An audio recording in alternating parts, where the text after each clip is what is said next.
Hey guys, Higgy Pop here. In the comic room. Yep, just hanging out in the comic room. I got something in the mail, right? And but I want to we'll go over that. We'll go over a lot of things. I'll show you what I've been reading, what's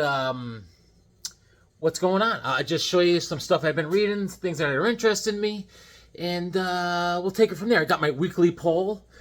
We'll see what we got. All right, let's set it up. All right. So, let me show you what I've been reading. I told you I punched up a list about James Robinson, you know, what he wrote. You'll be surprised. He wrote a whole bunch of stuff you probably might even already have. But I finished reading this. This is all I had. This is the new Krypton story. All right? And it's written by James Robinson with Greg Rucka, and it's great story, man. And it's volume 3. So I jumped into it on volume 3, so that's my bad. But it was great. All right. I mean, Superman is. This is what's going on, man. I mean, Zod is back in the picture, and they're making a new Krypton. I think these are all the people from the bottled city of Kandor, and they're making fabricating a whole new planet, and they make an atmosphere, and they're going to start their own thing. And Superman is like, I want to be a Kryptonian, mainly just to keep an eye on Zod. So he goes there, and I think he's kind of disappointed how Kryptonians live, because there's like 3-tier society. You're a laborer. That means you do whatever the other 2 classes tell you to do. Then there's the soldier class. Then there's the uppity, artsy, run the place class. And they don't pay attention to the laborers. They treat them like crap. And stuff like that. And And Superman goes there, and they're like, you got to pick a class. And he's like, I don't know. I don't like the way you treat people, you know. But he wants to stay, so he becomes a soldier, and he's underneath Zod's command, because he's the head soldier guy. Goes on and on, but it's really good because Robinson is writing it. It's really good. So today, my local comic shop, LCS, has the whole run, but in trade paperback form. But he has hard copy. I'm not into hard copies, but so I read 3, so I grabbed 4. He has the 1 and 2, but I'm kind of doing this backwards, you know. I don't know. Anyways, this is volume 4 by Robinson, and I'm gonna read this because I'm hooked. I'm hooked. It's really good, man. Really good. Trust me. Anyways, I also started reading this. This is a trade I picked up the other day too. This is the Fantastic Four and Monsters Unleashed, and this is really good, man. I only got about a quarter of the way through, but some alien is on the run from the Skrulls, right? And comes flying in and goes to where the Fantastic Four are, and she's like a shapeshifter of some sort. They don't say what kind of alien she is. She's probably a Skrull, I'm assuming. And she sneaks in by looking like different members of the Fantastic Four, and goes up to each member and like says, "Hey," like pretends to be Susan Storm, goes up to Reed and go, "Hey, Reed," and then just knocks him out. And anyway, she knocks them all out, and then and the real Skrulls are in space, and they're tracking her, trying to get her, and she pretends to be Susan Storm. She's in disguise as Susan Storm, and she calls all these guys, Ghost Rider, Hulk, Spider-Man, and Wolverine, to the base to have her run errands for her. She's looking for something on Earth, and the Skrulls are looking for her. So that's where I'm at. It's good, man. It's got me riveted. And let's see, what else? What else? Oh, I got this. The other day, I'm minding my business. I go over to, I'm in the other town over, and I went to this pawn shop before. I told you about this pawn shop. And he gets comic books in all the time, right? And they're saying he didn't get any new comics in for since like 6 months ago. So I went there, no new comic books. I looked through them a little bit. You know, sometimes things, your tastes change after a while. You're like, yeah, I didn't want that a month ago, but I want it now. That didn't happen. But he had a big 3-clip binder full of DC cards. Okay? All right? So I said, can I? But it was in like a glass shelf. So I said, sir, can you open that for me? He's like, sure. And he opened it up, and I looked through it. La la la la la la la la. And I settled on 2 sleeves. Let me go over this sleeve first. Okay, this top row is the 3 versions of our Blue Beetle. All right, you have, oh man, you have Daniel Garrett. This is the Golden Age Blue Beetle. This is the Silver Age Blue Beetle. And this is our other Blue Beetle. All right, our Ted Cord Blue Beetle. Okay, so these cards came out in like probably the early 90s or late 80s. So they're not fully up to date. But and then the next row, we have our flashes. Golden Age Flash, right? Man, I wish I had my glasses. Jeez, oh boy. Golden Age Flash, Silver Age Flash, and the Modern Age Flash, which is Wally. All right? And then down here is the Green Lanterns. Alan Scott, Hal, and Hal. Hal with the gray sideburns from the 80s. Nice. And it's got all their stats, you know. And it's cool. I love reading the stats. And did you know that Wally West is the tallest Flash, coming in at a whopping 6 feet tall? And that Barry Allen and Jay Garrick are only 5'11". Did you know that? These are the things you need to know. All right. And I always thought that Alan Scott was supposed to be tall. But he comes in at 6 foot. I mean tall, like tall. But they say he's just 6 foot. And Hal Jordan is 6 foot. And that's all you need to know. And they have little fun facts, question and answers on the cards. So that's the first sleeve I bought. And now, my favorite sleeve. We have Hawkman, boom, Shazam, Captain Marvel, and Superman. All right, same thing. Okay, we got the Golden Age Hawkman. All right, awesome. Now, this Hawkman is our blonde Hawkman, right there. Okay, now when you get to the Silver Age Hawkman, he is, he's Carter Hall, the officer, but this Golden Age Hawkman, he's 6'1" height. And then this is the Modern Age Hawkman from the 80s, all right? He's 6'1" also. But get a load of this. This Silver Age Hawkman comes in at a whopping 6'8". That's a tall dude.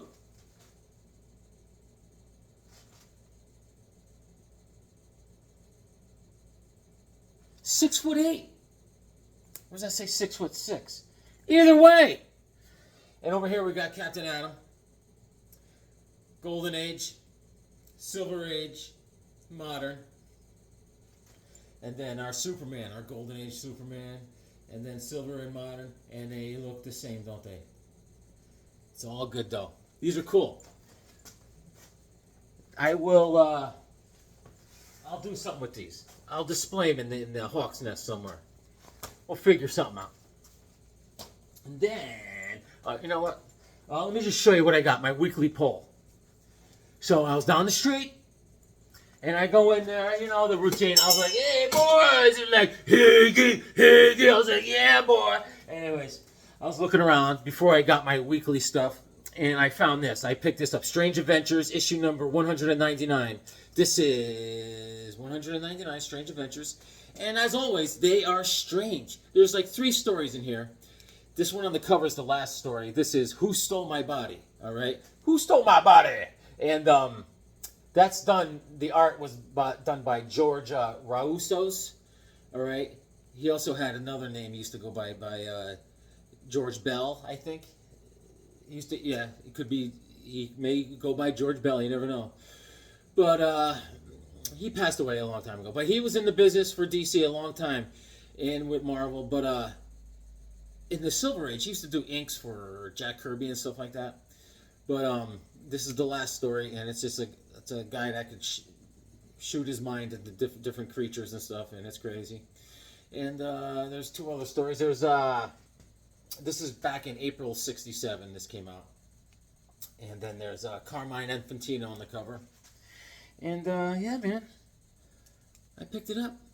It's wacky. I love it. I collect it, and I dig it. And Danger Street. Danger Street. Issue number... Book 8. Book 8.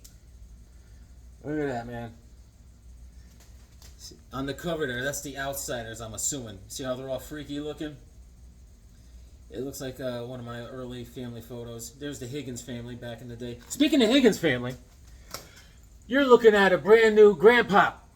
The baby's not here yet, but my daughter's pregnant. That's right. And Peppy. Just call me Peppy. My wife goes, what do you think the baby's going to call you, Poppy Higgins? I said, no. He's going to call me Higgy Pop. All right. So there we go. Danger Street. This is so good. I don't even know where to start. Sometimes you like to start at the beginning, but I don't know where to start. You got to read this. All right? It's all with the characters from DC special, issue special, you know, from the back in the day, in the late 70s, and it's great. It's got all the characters in it, and Tom King mashes it all together and makes it a cohesive story, and it's awesome. All right? Then I got number 3 of Night Terrors, because of our friend, you know, Dead Man and Sandman. You know, how could you go wrong? I dig it. Sandman is possessing Batman's body. Right. Good stuff, man. So apparently, who's Batman's brat kid? Damian and Dead Man in Batman's body are going around with Sandman, who's Dead Man also resurrected somehow. And they're trying to get rid of what's his face, narcolepsy lad or something. I don't know. I forgot his name. Insomnia. Yeah. You know, it's actually very good, and I'm not gonna make fun of it. I am not, because I actually like it. Did not read any of these yet. And bingo! Superman Annual 2023. I love it. I can't wait. And that's by Williams and Azrar and Herbert and everybody. The World of Metropolis Revealed. Can't wait. And I got issue number 2 of the World's Finest Teen Titans. I liked the first issue, so let's check it out. This is like the early, almost like, you know, Silver Age Teen Titans put almost into a modern day timeline. And it's dang cool. Done by Wade. I dig it. And I got something in the mail. And Sonia! Sorry to bother you. Sorry to bother you. Thank you for the sword. Thank you. All right. This is my letter opener. Thank you, Sonia. Just give me a second. You can just stay there. This is my letter opener. I'm going to open this now. All right. Here we go. Here we go, here we go. He's a papa. Here we go. Hey. I'll be like this with my grandkid, because he's gonna be a boy. I'll say, "Hey, kid, just watch Higgy Pop open this letter with his letter opener." Okay, Papa. All right, here we go. Yeah. Usually it goes easier than this, kid. I'm sorry. All right, here we go. All right, swing and a miss. Here we go. Oh, yeah. Come on. Don't play hard to get. Sonia, did you sharpen this? Okay. There we go. It's not as easy as it looks. All right, that's it. That's it. Oh yeah. Oh yeah. There we go. Okay. Here you go, Sonia. Oh, speaking of swords, look. Be careful with swords because I was in the yard earlier, right? And I was just swinging it, because I got to keep loose. I was swinging the sword around the yard, and then all of a sudden, I didn't even see him come up behind me. Look at this. Tony Stark was coming up the driveway, and I lopped his head right off. I swear to God. I was like, Tony! Anyways, Sonia, you could throw Tony. We got to get rid of a body here. Get 2 bags of lime and grab 2 shovels. I'll meet you in the backyard. I just got to go over some comics. Here, take Tony's head. Thank you. And here, you can put that away. You wipe this down. No DNA. Thank you. Thank you. Tell your mother I said hi. Thanks. All right. Let's see what we got. I know what this is because I'm smart. This should be... Yep. Stalker number 3. Stalker issue number 3. This is a little mini series that came out. It was done by Paul Levitz was the writer, but art is done by Steve Ditko and Wally Wood. This is issue number 3. I have the others right here because I want to go over this because Stalker is very interesting. What is that? 3. We'll put it in order. Yeah, so Stalker. And the art is done by, like I said, Steve Ditko and Wally Wood. Wally Wood pretty much did the inks, I'm assuming. And it is, this is Stalker. His real name is Elpis. And that's it, because he has no family. It starts off, he's a young kid, right? I'd give him about 12-ish, 12. And supposedly his father, they live in the poor villagers, and kicks him out of the house. And he's like, Dad, please. He's like, I never claimed you. Get out of here. Go on, get. Right? And he's living in the streets for over a year, just wrestling rats for food and stuff. So yeah. He what does he do? So now, when the queen comes down, strolling through her kingdom one day, he gets up enough nerve, and he's like, tell me, he goes, I will live and die for you. I'll be anything, because he wants to be a knight and stuff or whatever. And he goes, please let me work for you. And she goes, go ahead, who cares, right? And she just makes him a slave for her, and he gets a resentment towards her because he's there for a year at least, and all he does is cleaning up horse crap and stuff, and she treats him like garbage. So then, what happens is, he goes and he has this demon. He says to the demon, he goes, I want to be a warrior, and I want immortality. And the demon says, hey, man, no problem. I'll give you immortality. You'll be the best warrior in the world. And he grants him the wish, right? And then, but he takes his soul. He has no soul, but he's immortal. And the thing is, as time goes on, he's being more and more like this demon, and he has no feelings. He's not happy. He's not sad. He has he's not grateful for anything, and he's just miserable. But he is an awesome warrior. He could outdo everything. Stalker, right? So then he's carrying around this. He leaves the kingdom. He escapes. They were going to kill him, and he escapes.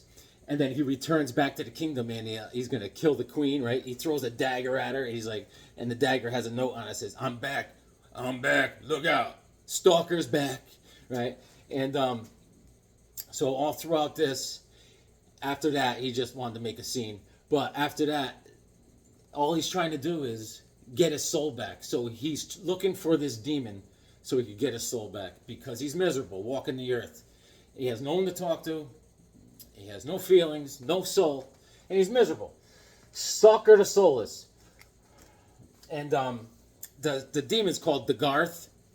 All right, and it's just, It's just crazy, man. He's got like he's like an expert swordsman. He's a martial artist, and you know, archer, expert archer and stuff. And you know, the art is the art's all right. It is. It's all right. It's definitely an interesting story. This is him. It starts off with him sneaking back into the palace to throw a knife at the queen, right? And here he is throwing the knife at the queen, and it sticks right there, right? And the Baroness, she reads the note, and because then it goes into his life, like I said. His father kicks him out, and he gets treated like crap everywhere he goes. And then one of the last things was the palace guards were going to beat him. They were lashing him, and he grabbed the whip, and then they're like, "We're going to kill you," and then he just dove off the tower, and he's out of there. And that's when he meets the demon. Boom. Right? Took his soul. I'm right here, guys. I'm right here. It's all good. The phone was acting up. Don't worry about it. And so let's go on. That's issue number 1. Issue number 2. Darkling Death at World's End. All right. This is September of 75. And, you know, man, what happens is he's looking for Degarth. And all it is, he's going through trial by trial by trial. He's fighting. Degarth is pushing all the buttons. He knows he's coming after him, and he's sending all sorts of things at him. This four-armed demon, and what he is, he's fighting all the way through, and he's defeating everything, right? And it's great. It's great, man. I got 2 copies of 2. Issue number 3. This is the one that just came in the mail. And Steve Ditko and Wally Wood on inks. This is a nice cover. It is, and it is. This one's Demon Death on the Burning Isle. And, yeah, man. So eventually he works his way. He has to go through all the pits of hell. And he's going through trial by trial, like I said. And in issue number 4, invade the Inferno and face the fury of the fire demons. He's in there, man. He's in there, right? And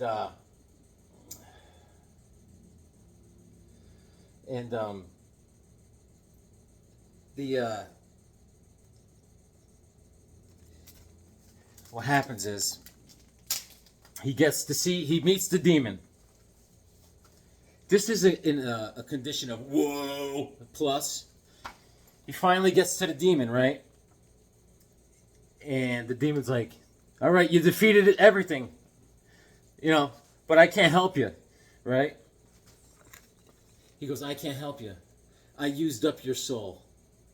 And he goes, because I'm almost had it myself. He says, your soul is gone. I used it up. And he says, the only thing you can do is, because less and less people are worshiping me like you did to get immortality. And what good is a God that doesn't get worshipped? If people stop worshiping me, I'm gone. And he goes, I'm almost through.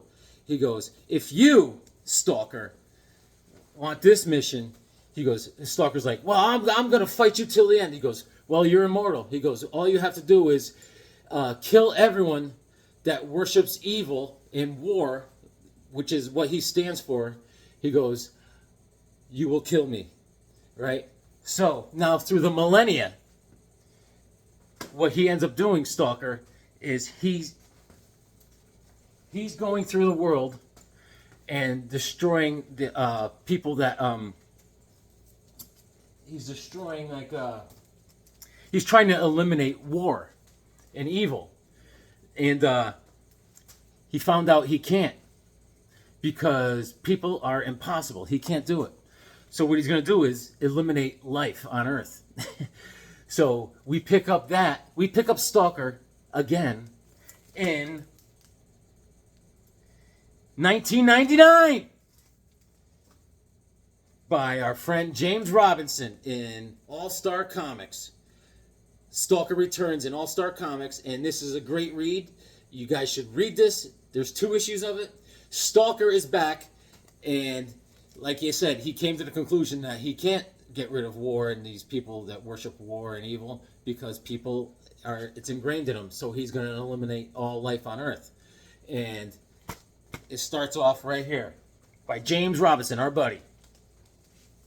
And you could also see Stalker. He returns in Volume 2 of the Swamp Thing throughout that series a little bit. And I think he shows up in Wonder Woman in like Volume 3 somewhere. But this is where it's at. The JSA, man. And it starts off with our man, as a kid having a flashback. Our man is on a case, though. He's on a case. Dun dun dun dun. Right. And these guys, these rich people are in a basement worshiping something. It's the Garth, right? And they come. Then all of a sudden, they attack. Our man starts knocking people out. Then all the JSA, the Spectre, everyone. They all come in there. Dr. Fate and everybody. They start whomping. And all of a sudden the sword starts glowing. And whoosh.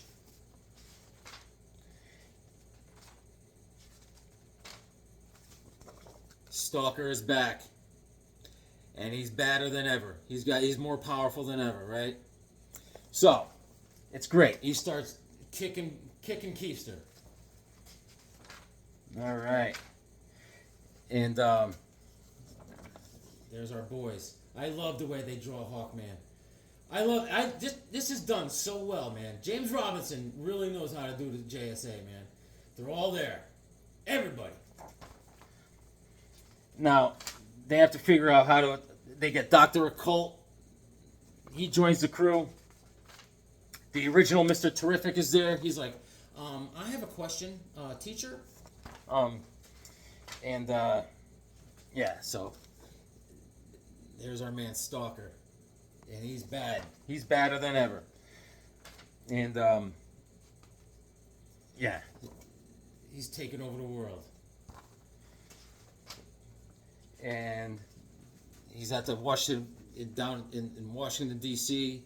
The JSA is they're going into attack mode. All right, and they're getting their keister kicked. The Hawks go in. Cars are flying. Telephone poles snapping. Starman blasting. Stalker blasting back.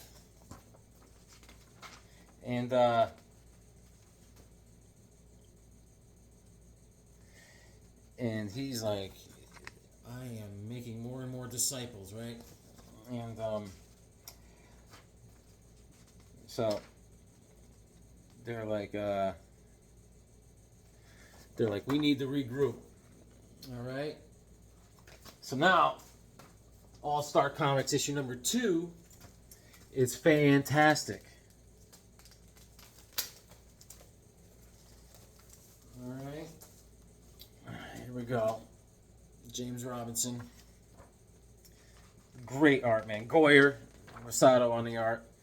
And there's our man. This is the opening page. Those are the legs of Stalker. So they reconvene at JSA headquarters. That's where I have my meetings on Thursday night. And everyone's there, man. Everyone. Star Spangled Kid, Dr. Midnight, and look at Hawkman. Look at. There's Dr. Occult, and Dr. Occult's doing a little seance. He's gonna find. He sends in spectral form. He sends Spectre and Dr. Fate over to find Stalker, and And they're like, all right, we got a game plan. And this is where they're going to head. Great art. There's Stalker right there with his red eyes. Even in the original 4-issue series, he had the red eyes because as time went on, he became more and more like a demon. And so they're getting ready. They're getting ready for the final battle. And they're waiting to attack. All right? Look at them all. I love it. So they're walking across the ice, and then all of a sudden these giant dinosaur skeletons come popping up. Boom, boom, boom, boom, boom. All right? So they break off into teams. All right? There's Manhunter with the Huntress and Wildcat. They're staying back with a couple other guys to battle the bony dinosaurs. As another team shoots up ahead, Starman and Green Lantern take to the air with Hawkman, and they're going in. Then Mr. Terrific shoots into that Stalker's headquarters as Hawkman, Hourman, the Atom, and Apollo to get their back, because Mr. Terrific's got to destroy a machine that Stalker has, and so Mr. Terrific's looking at this machine. He's like, Right, he's studying every gear. He's like, and he takes out like a coin. He goes, and he flips the coin into one of the gears. He goes, this is the weak spot, and he shoots the coin in there, and the machine gets destroyed because he's so smart. Now, there's a drag-out fight, fisticuffs with Hourman and Stalker. They're punching each other back and forth, and the Atom too. And Hawkman comes in, boom,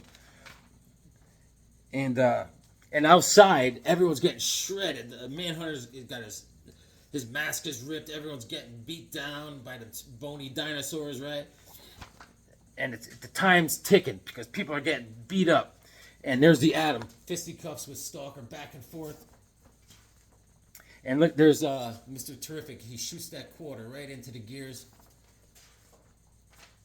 And waboom, right? And meanwhile, the Atom's going fist to fist with a Stalker, and Hawkman's like, I'm going to crush somebody. Right. I like how he did. Look at his helmet. I like that. And then he comes in, whack, gives him a beating, right? And then they're going back and forth. Hawkman and Stalker. Boom, bam, bath, right? And then Hourman, this is how they beat him. Hourman takes his hourglass that's around his neck because it has the sands of time in it, and he throws it at him, and it takes him out. And now they're all reconvened, and they're looking in rooms. Dr. Midnight's over there checking everyone, putting arm slings on people and making sure they're all right. You know? It's good stuff, man. Good stuff. It's just great. And then you get a glimpse into the future of the JSA. And there's Ted Knight. There's the new Sandy Hawk and the Sandman. And there's Atom Smasher, the new Hourman. It's the beginning of the best. Isn't that great? Isn't it just great? Great stuff. Yeah, man. That's what I got. What time we got? 34 minutes already. I want to go over so many things. Hey, maybe some other time, guys. Listen, thanks for joining me, man. I got to get rid of Tony Stark's body. Hey, Sonya, you ready? You got the shovel? You're the best. And after that, I'm going to have something to eat. And I'm going to read some comics because they make me smart. I'll catch you later.